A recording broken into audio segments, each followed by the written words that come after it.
बाबा साहब का जन्मदिन आवत बा। अब बहुत मांग होत बा कि भैया का के जन्मदिन आवत बा, बाबा साहब के घर गाना सुनावा दिया।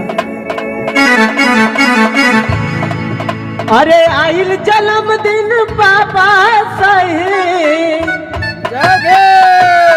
आइल जन्मदिन बाबा साहेब भीम महानवा के।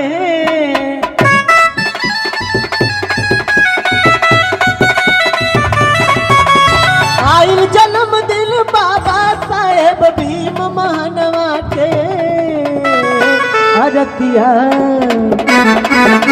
अरतिया कराए बहुजन बाबा साहेब विश्व रतनवा के। अरतिया कराए बहुजन बाबा साहेब विश्व रतनवा